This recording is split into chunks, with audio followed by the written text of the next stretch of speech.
A lot of unhappy people with the way this was handled, including a lot of players on the team who have a lot of loyalty to Derek Carr. Is there something that you would want to share about, from your perspective, how it all went down? Have you ever been that hot in Las Vegas? Not that hot. Probably why I'm going somewhere else. The hardest part about being human is that you want to share and you want to make everything right and all that kind of stuff, but it's not going to fix anything. I'm not just going to accept the trade because it looks better. I don't care about that. You know, I'm going to make the best decision for me and my family. I mean, I just got goosebumps because they're wearing the jerseys, and you know, it brings tears to your eyes because you love them so much. They're trying to work a trade. Derek has to accept the trade. Mark Davis tried to trade me once. It didn't work out. See how it works out for him with my brother. Derek Carr has let the Raiders know that he will not waive his no trade clause for the Saints or for any other team in the NFL. This comes after Derek Carr has met with the Saints for 2 days. People thought maybe a trade could possibly happen, and it makes sense that Derek Carr wants to test his options. He talked about this in the Pro Bowl, how he wanted to be able to choose and do what's best for himself for once. And you also got the sense that the Raiders knew they were going to have to release Derek Carr. That's why there's a 1 year out in the contract, and they had those guarantees set to kick in February 15th. They knew they were going to release this guy after the Super Bowl. They knew that was always the case, and it would have always been a stretch to get him to accept the trade, especially given the fact that he has that no trade clause. Vincent Bonsignor of the Las Vegas Review-Journal claims that the reason why a trade did not go through is because Derek Carr would not lower his contract price. You really can't believe anything this guy says. Never once will you hear him write anything negative about Josh McDaniels, because he has to have his access with the guy to be able to interview him. And even before, this guy tried to say that Derek Carr was talking trash about Waller, and it is probably about Waller, when Derek Carr was talking about some weird things happening in the locker room. But after how the season played out, it's very clear that any comments that Derek Carr made at these press conferences this year about how there are some things that he can say but he'd rather not, it's all clearly about genius freaking Josh McDaniels. But it did seem odd that the Raiders were even allowing Derek Carr to talk to the Saints. Previously, they said they would only allow a team to talk to Derek Carr and give him permission if they already agreed to their trade compensation package. And we would assume that the Saints had an agreement with the Raiders, and so hey, Saints pretty much had enough to make the Raiders say yes, so they had him talk to Derek Carr. So the Raiders knew they always had that risk by letting Carr talk to teams. But I always figured in order to make Derek Carr more willing to accept a trade, the Raiders could either A, throw in a player, or maybe offer to pay some of Derek Carr's contract in order to help his new team afford him. And the Saints would have been a perfect example of a team that would need help from the Raiders to afford him, because they're negative $57 million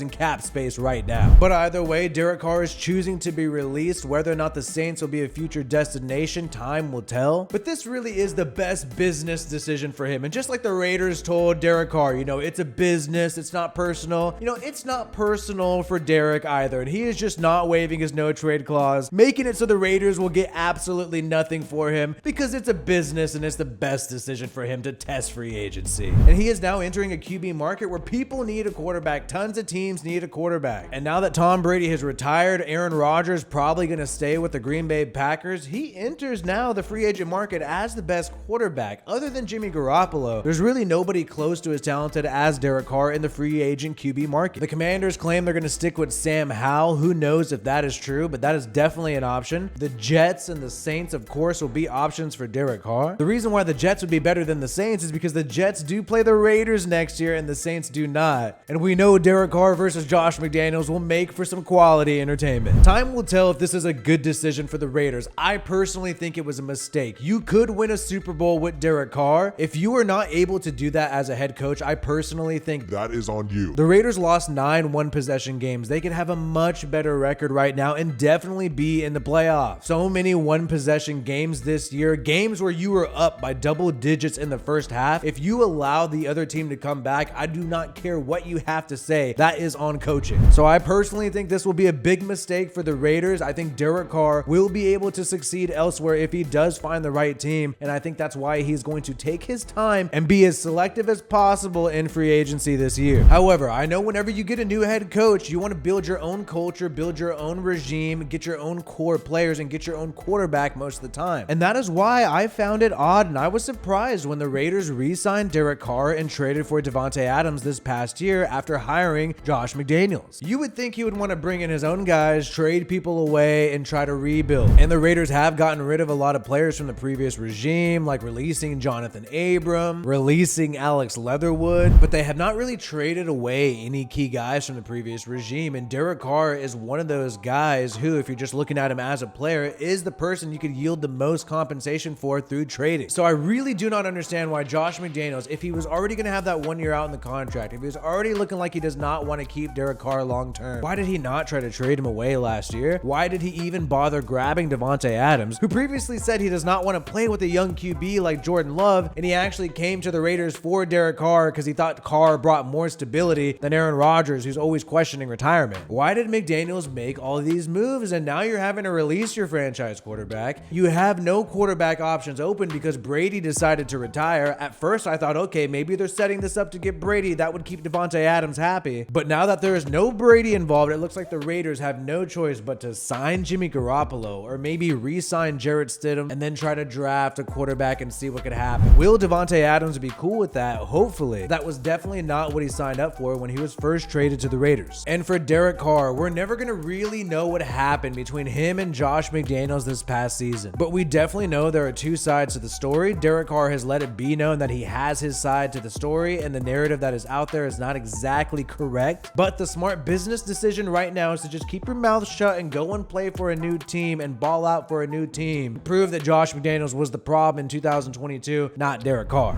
And Josh McDaniels, on the other hand, can he pull this off? Can he pull this off? Can he either make Jimmy Garoppolo a great QB? I really don't think that's going to happen. Or maybe draft and find his guy. And can he really turn a high school QB into an all-pro like he said back in Denver and have Davante Adams and all these weapons working with a rookie quarterback? And could it eventually pan out? Raiders will have about $58 million in cap space after releasing Derek Carr. Yes, they are set to release Derek Carr after this no trade clause news today. So is this McDaniels' plan? Have a cheap QB like Jarrett Stidham or a rookie quarterback, maybe Anthony Richardson, I'd like that, and have all this extra money for weapons around him. This could be the recipe that we've seen around the league with the Bills when they first had Josh Allen, and obviously the Bengals with Joe Burrow. And yeah, in the Super Bowl tonight, Jalen Hurts is only making $4.5 million a year on that second round pick rookie contract. I personally think it was a bad decision to move on from Derek Carr. I do not think Josh McDaniels has proven enough to show that Mark Davis should choose Josh McDaniels over Derek Carr, but I hope to be proven wrong. If the Raiders do have success, then Josh McDaniels will be vindicated that this was the right move to move on from Derek Carr. Let me know what you think is going to happen this next season. Who will have a better record next year, Josh McDaniels or Derek Carr? We are giving out $100 to one of our subscribers as soon as we hit 50,000 subscribers. Hit that red subscribe button, make sure you are publicly subscribed to this channel, and then message me on either Instagram or Twitter letting me know your YouTube link, and hopefully one of you will win $100. If you are still watching this video right now, make sure you click that like button and turn on notifications so you do not miss my next video, and check out one of our other videos that we have on this channel covering the Raiders. My name is WiFiWillie. Peace out, and I hope you have a good one.